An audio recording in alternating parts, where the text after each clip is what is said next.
Okay, so today we will understand the Linux file system structure, default Linux file system structures. So here I'm compare you with a Windows file system and along with here Linux file system. So by default, here you are able to see these are the default folders. Okay, so in Windows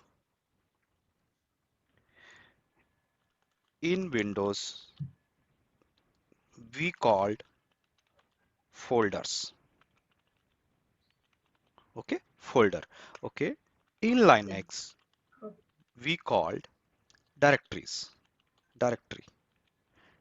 Okay, okay, we call directory, and in Windows we called folders. Okay, so by default these are the these are the folders in the Windows operating system. Okay, and by default these are the directories in the Linux file system structures. Okay, so in a Windows, we have a when we are creating a drives partition, we are creating a independent partitions. So this is a C drive independent partition, D drive is independent, and E also. Suppose for example, if you want to reinstall your operating system, so here this is a sign.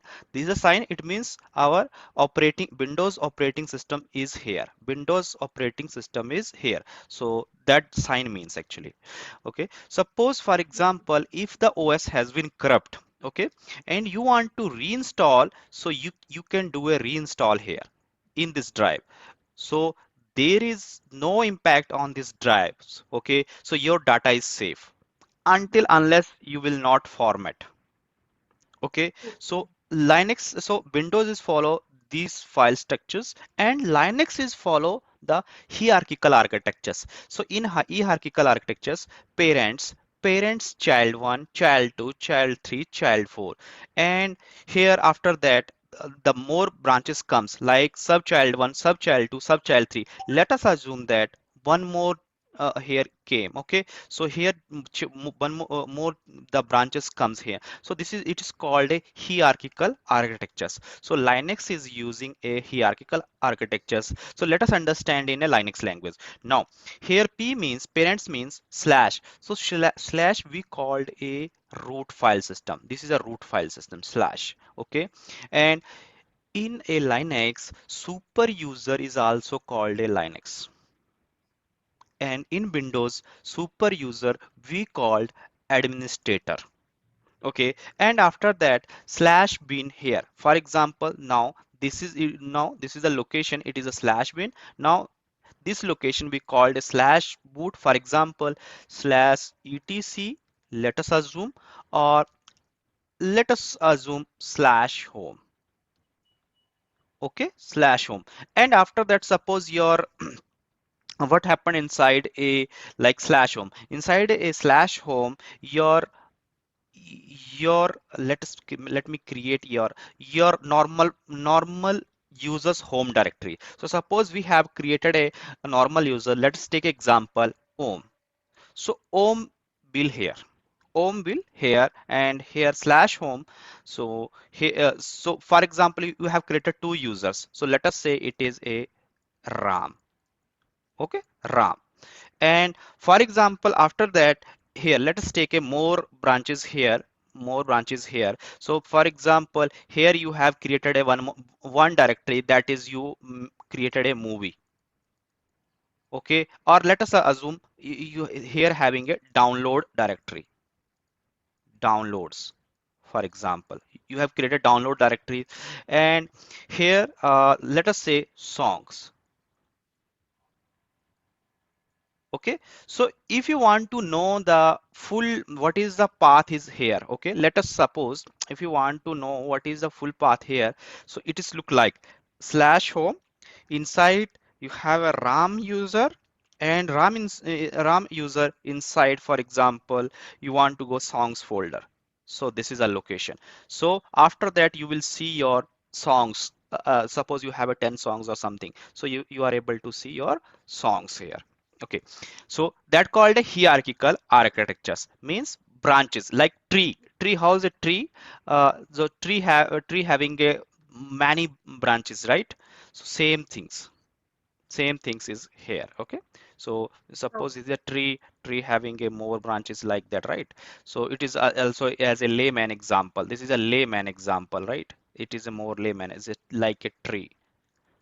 Okay, so did you understand that hierarchical architecture, or is there any confusion here? Yeah, yeah. I G- understood. got it, right? Okay, thank you. Yeah, yeah. Okay, so now let's talk about a first slash. Okay, so slash, I said, Okay. we called a root file system. Here, suppose if we are giving a 10 GB, 10 gigabyte space. Okay, so suppose this is a 10 gigabyte space, 10 gigabyte. Let me write here 10 gigabyte. Okay, so this 10 gigabyte here, all the folder will use, all the directories is using here. Okay, this can 10 gigabytes. Okay, so it's depend, first come, who suppose here, for example, in a slash time, if you have a put, for example, 5 GB data, 5 GB data. Okay, so so remaining, let us assume two already, 2 GB already used, so 5 to 7, so 3 GB Yeah. remaining part to, it's for remaining part.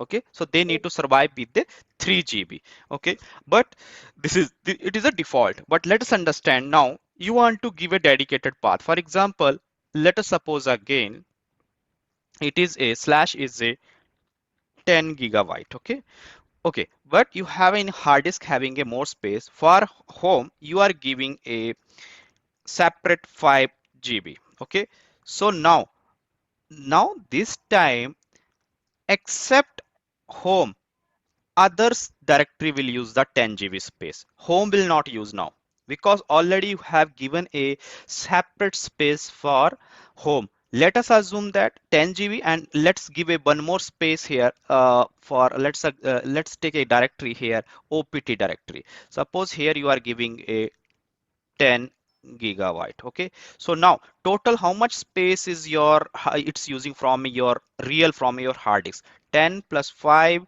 plus 10, Okay. total 25 GB, 25 gigabyte. Okay, so now this directory will not used. Okay, so now these directory will use your 10 GB space, remaining directories. Okay, so these two will not, because already you have given a dedicated space, consolidated space to these directories. So is there any confusion or questions related to slash now? No, no, uh, I don't you, think. you got it. So same Yeah. things we will do when we will go for a installation. Okay, so now Okay. come for the binary part. Okay, so Mm. let me on my virtual machine first. Okay,